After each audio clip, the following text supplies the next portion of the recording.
What is up, you guys? What is going on? Welcome back to the Nicotina Show. So tonight we're doing a watch party for none other than Obi-Wan Episode 3. Now, Episode 2, well, 1 and 2 were really good. I actually really enjoyed it. I rewatched them again.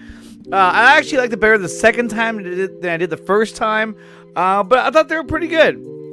Pretty good. Now, some of the CGI I thought was a little like, man, I don't know. You know, there's that talk, that a lot of the effects houses are behind, and maybe that was the case, but it really felt like a lot of those scenes they were standing in front of a green screen. But overall, though, I mean, I like the story. I like where it went. It definitely took a different turn than I thought it was going to be. I thought it was all going to be on Tatooine, which I was like, here we go, another Tatooine-based Star Wars show. But no, they go to a whole different planet because he has to try and save Leia. And I think that concept was actually pretty cool. But now, at the very end, is the biggest question, because now we see that the Grand Inquisitor, okay, spoiler alert, if you haven't seen fucking Obi-Wan episodes 1 and 2, then you probably shouldn't be on the stream right now, because we are going to dive into that before we go into episode 3, which premieres in about 30 minutes. So we're going to have a 30-minute pregame show, and then go right into episode 3. Let me get that crop look there. There we go. So, okay, so in episode 2, we saw that Reva was basically just was like a Terminator. She was stopping at nothing to get to Obi-Wan. Now, there's some kind of past, some kind of history between her and Obi-Wan. I don't know what it is yet.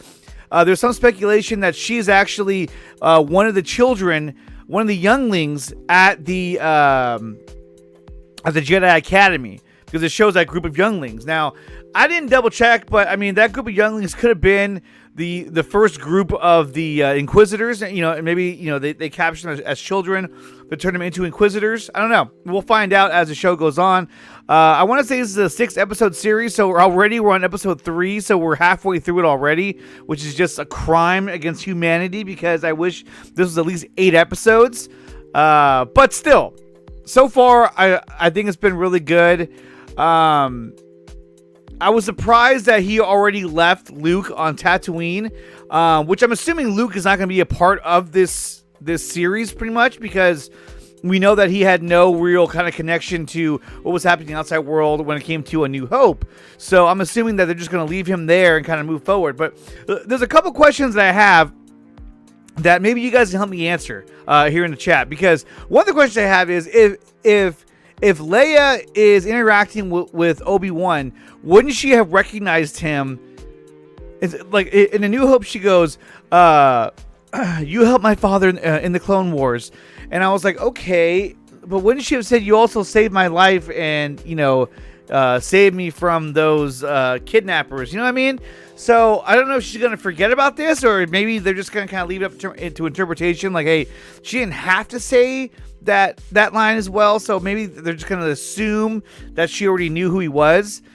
Because I mean, when Luke saves her in A New Hope from her cell, he goes, I killed Ben Kenobi. Ben Kenobi! Like, she immediately knows who he is. So it could just be that that's what she chose to say, that you helped my father in the Clone Wars and we need your help again, because that was, that's just what she chose to say, as opposed to saying, and you also saved my life from a bunch of kidnappers.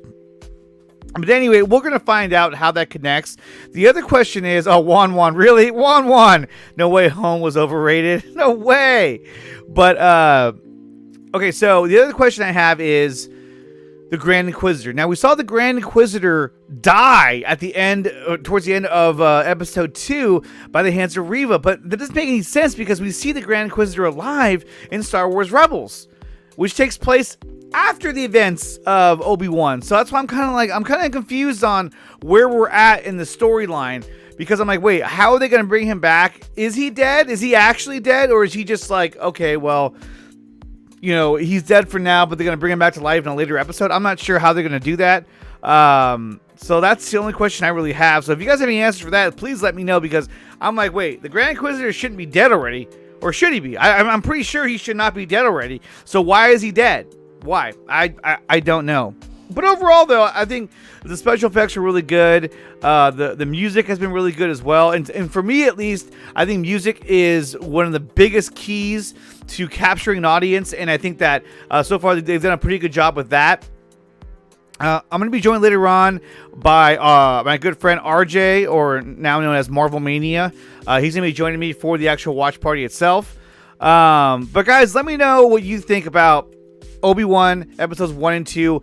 Did you guys like it? Did you not like it? If you had to rate it between a rating of 1 through 10, what would you have given the first 2 episodes? So please leave your rating here in the chat, and we'll talk about that as well. The other day, there's a bunch of scenes that were in this first 2 episodes I really liked. One of them was, I like seeing the Order 66 scene in the beginning, but it was the payoff that I wasn't sure where it was leading to, because I'm assuming that scene had something to do with Reva, but I'm not sure what, because we don't see where it's going. Let me invite RJ onto here. What's going on, man? Hello? Your audio is all messed up. Oh, hold on. Let me try again. There you go. Okay, there we go. Okay, cool. Yeah, it was like. That was weird. But so what's up, man? I'm doing good. I'm ready for this episode of Obi-Wan. I'm pretty excited. I think we're getting some Vader this week, man, which I'm really excited for. Dude, I think so. Honestly, it wouldn't surprise me if this episode. It would not surprise me if this episode was a Vader-centric episode. That way, because that's what I want. That's what I want. Well, this is a 6-episode miniseries, right? Or is it 8? It's 6. Yeah, it's 6 episodes. So, if you dedicated the majority of an episode to Vader, that would lead to the last 2 episodes being a huge payoff at the end. So, here comes Axel as well. He's very loaded with his lightsaber. What's up, y'all? All the way from down under. Down under. My batteries died. No. Oh well. Look at that shit. That's badass. Nice, man. Nice. Oh god, I got battle droid too. What lightsaber is that exactly? It's from a company called Sabinio. Well, I'm just trying to turn this up. That's pretty cool. Yeah, there we go. Nice, man. Nice. Yeah. But so 2 of the questions that I had was the Grand Inquisitor. Now we saw him. You guys have seen both episodes, right? Yeah, of course. Yeah. Okay. You're like, no, I haven't seen it yet. Like, what? But the Grand Inquisitor fucking dies at the end of episode 2. Maybe he gets replaced by the real Grand Inquisitor, like the one with the real prosthetics and shit. I don't know. It's like a switch. Well, he got stabbed in the stomach. So, it's not necessarily that he's dead, but it's everyone, not. Everyone who's been stabbed in the stomach in Star Wars with a lightsaber is dead. Yeah, Qui-Gon got stabbed right in the stomach. He died.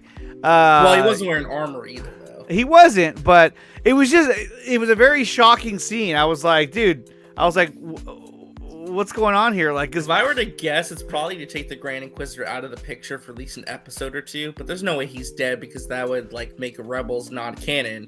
Which, if you saw the leaked Ahsoka trailer, that's all Rebels. That's literally it's all Rebels. So there's no way you can't make that canon. So I don't know. I want to see how they kind of work that out. Another question I had was that, if Leia is interacting with Obi-Wan, she would have known him in A New Hope, but I guess she knows him as Ben in that episode. So, well, but at the same time, when Luke saves her from her cell in A New Hope, he goes, "I was sent here by Ben Kenobi." She goes, "Ben Kenobi!" Like, she knows exactly who that is. Yeah. So she's how the hell do you know that guy? Well, we assume it's because, because the message that she sent out from her father saying, you helped my father in the Clone Wars. Now we need your help again. But you would think she would have said, you also saved my life from the kidnappers or something. So that's kind of interesting. There's little inconsistencies like that. But look back at Return of the Jedi. All of a sudden Leia knew about her mom. She was so happy yet sad. You only saw her face when she was dying on the hospital bed giving birth to you. I know. I remember when I was watching episode 3. I was like, so she's supposed to remember that? I'm assuming it's just a feeling because of the Force. I don't know, but I was yeah, Force vision or something maybe. But she's definitely I actually liked the girl who portrayed Leia as a kid. I thought she definitely showed a lot of traits. She did a good job. She had a lot of sass. And then the only thing I didn't like was this. Oh, I didn't say the only thing, but like one of the things I didn't like was that when the kidnappers were chasing her in the forest, I was like, dude, they're like they can catch it her. Pretty goofy. Yeah, they're like, oh, I'm not gonna get you. Music, man. Yeah, exactly. It was like, what is going on here? And then later on, when Obi-Wan was chasing her, there was one shot where I was like, dude, you could reach over and grab her, dude. What are you doing? You know, like just grab the kid. But what do you think of I'll ask you guys real quick. What did you think of the ending to episode 2 with like that reveal from Reva? That Reva knows who Anakin Skywalker really is, who Darth Vader really is. I would say she found out without anyone knowing. I don't think she was told by anyone. But like, yeah, if Darth Vader knew that she knew. But also the big controversy said, how the hell did Obi-Wan not know 10 years later that he was still alive? You know. Well, but I mean, that's the other question. Well, that's the other question, because you would think that, you know, everyone knows that Darth Vader is out there, you know, wreaking havoc, and he heard him say, "Rise, Lord Vader." You know what I mean? In that video, so he would know, like, oh, that's Vader. But I mean, I just think maybe that he doesn't look at the internet, which is what. Well, I mean, if you look where he's at, I don't think he follows current events. All he knows is that the Empire is out there hunting down. Yeah, he sticks Jedi. to his little hut in his job, and he's that's not on it. Twitter. That's all he Right? does. And he's like, "Hello there, I'm still alive." Found it. I mean, I think some of the stuff you just kind of have to take with a grain of salt and be like, yeah, well, if he's living in a cave for 10 years, I don't think he's really, you know, keeping up with current events on what's going on in the universe. So I would assume it seems like he's like shut himself off from the Force too, because like, he struggled using the Force to save Leia. He's like, he buried his lightsabers. He's like really trying to shut himself off that way he doesn't get discovered. Axel just got out of school. I can tell he's wearing a tie. Is the Snyderverse coming back to Discovery or no? I don't know. I have no idea. That's a loaded question. I have no idea. If you ask some scoopers out there, they'll say, yeah, it's coming back. I hope it does. I want it to come back. I mean, look at my background. I would love it. But can I give you this answer? I have no idea. I have no idea. That wall belongs to a man who will say, no, I hate that shit. I hate that shit. No, I mean, look, do I think it's going to come back? I hope it does. I think there's a market for it, and I think there's a profit to be made from his stories for WBD. But I mean, my channel is not based on is it going to come back or not. It's more I report, we talk and discuss movie news and do shit like this. We watch shows and movies because it's fun. We're fucking fans. And do I want it to come back? Of course I do. But do I know if it's going to come back? I have no fucking clue. No clue. A lot of signs are pointing towards no, but you never know. So, but to deviate off of that, I mean, I don't know if I would assume they have to tell you how the Grand Inquisitor comes back, because otherwise that's a huge plot hole. Like, wait, they never. I mean, it could be like how Fennec Shand survived the blast he got from Mando, or the stomach. Yeah. It always comes back to the stomach, man. I'm telling you. Did you guys play Jedi Fallen Order? Yes, I did. Okay, so in the trailer for Obi-Wan that came out a while ago, remember like they showed like that underwater base rising up? That's straight from that game. That's the Inquisitorius Castle. And same with that's the base of the Inquisitors. So I think Vader could be there. I think you're going to see a lot of maybe Easter eggs. Jedi Fallen Order, maybe the Ninth Sister. Maybe. Well, because go on. Well, because I mean, the game takes place during a similar timeline to what we're seeing takes now. Place 5 years before. 5 years and before. And the new game takes place 5 years later, which is going to be set at the same time as Obi-Wan. Oh wait, no. Yeah, no, that deconfirms my thing. I mean, you'll still see the base there, but if it's 5 years, if the game takes place 5 years before Obi-Wan, that means Trilla would be dead. Yeah, she's dead. Spoiler alert. So yeah. I mean, what? But I mean, do you guys think there's a chance that we see what's his name? The main guy. Kestis. Yeah, Cal Kestis. Maybe. I hope so. I would love that. That'd be cool. I mean, he's a real actor, so it's like, why not have him appear? But I mean, this could be one of those cases where they want to keep the game separate from live action, because when it came to Star Wars Battlefront, they had that whole storyline where it like connected to the movie, but yet the it movie led right never to touched the on Force it. Awakens, yeah. Because like they sent out, they went out into deep space, her daughter and somebody else, to go find more help for the resistance. And then when the movie came along, there was no mention of it at all. I was like, okay, so I guess. Yeah. And same Also, with the too, it's gonna Knights be of the like, Old Republic. yeah. Well, I was gonna mention also it's gonna be like too. It's like Cameron Monaghan shows up as like a Jedi. It's like, who the hell's that guy? Or like if you didn't play the game, it's like, who the hell's this guy? He's supposed to be important. I don't know who he is. Yeah, exactly. Okay. Phantom Menace Els says, I still hate that Jason Isaacs couldn't reprise his role as Grand Inquisitor. Yeah, I think he would have been more like contributive. I don't know if that's a word, but like I don't know. I feel like he would Contributive? have understood more. Is that a real word? I don't know, but like I feel like he would have understood the character more. Like Jason Isaacs is more menacing as well. Like he looks more like He's a bad great villain guy. actor, yeah. Exactly. I mean, I like Rupert Friend. It's just that I think the I know makeup Rupert, he's didn't a do him justice. I feel The like. makeup is fucking terrible. I think it's because we've I already do like seen. how they added the yellow eyes. They added the yellow eyes in post. They did fix that at least. he didn't Yes. even watch Rebels. That guy. Well, I mean, Well, a lot of what's the actors don't. Some actors don't do that. They're just like, no, they Well, have their own Hayden and method. Ewan did. Hayden Ewan said we watched all of Clone Wars to get ready for this. Which And I'm he like, said, yes, and he said in the interview, "Oh, I wanted to honor the character, so I didn't watch anything." So yeah, that's pretty much it. That doesn't make any sense. Like it's kind of a contradiction to say that. But Rupert Friend's a good actor. He was really good in Homeland. That was another show he was in, and he was a badass in that show. Did he play Hitman Agent 47 too? Yes, he did. He did. Oh, he did. Yeah. No, he's a good actor, but and to be honest, like I don't think he did a bad job playing the Grand Inquisitor at all. I just thought his makeup looked fucking terrible. Yeah. Like it was just like, why does he have like a smaller, rounder head? I was like, what's going on? I know this is like the big controversial topic today. Of course, I gotta ask too. How you guys feel about Reva? I like the character. Go ahead. I like the character. I do think some scenes she did overact. Like she was like, "She'll find you everywhere," or something. And like, but yeah, it's not the actress's fault. Like she was given some style. Yeah. I will say her best scene is when, I think it's the first episode, where that lady keeps talking. It's like, I'm gonna start cutting hands, and that lady keeps talking. Woof, hand gets taken off. I was like, oh, yeah. shit. But then you don't see the lady again. I'm like, hey, where'd she go? She'd be rolling on the floor like, ah. But I guess it cauterizes it right away, you know? Yeah.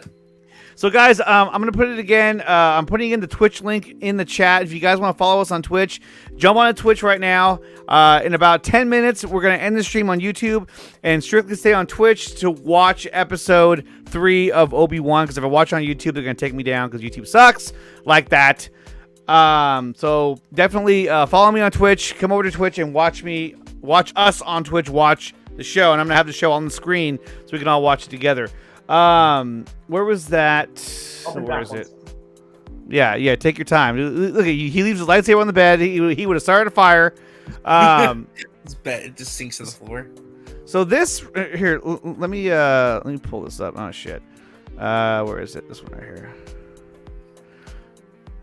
So this is the message from Ewan McGregor, which also was quite a topic of controversy. So let's take a look at this. 3.1 million views already. Fans made Obi-Wan Kenobi the You most saw this, right, RJ? watched Disney Plus original series premiere of all time. And for that, I would say a big thank you. And it just goes to show what this family can do when we all pull together. However, it seems that some of the fan base from this influential fan base have decided to attack Moses Ingram online and send her the most horrendous racist DMs. And I heard some of them this morning and it just broke my heart. Moses is a brilliant actor. She's a brilliant woman. And she's absolutely amazing in this series. She brings so much to the series. She brings so much to the franchise.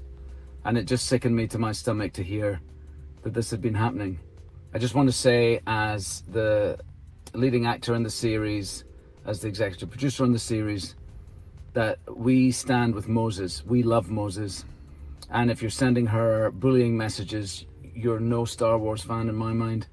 There's no place for racism in this world. And I totally stand with Moses.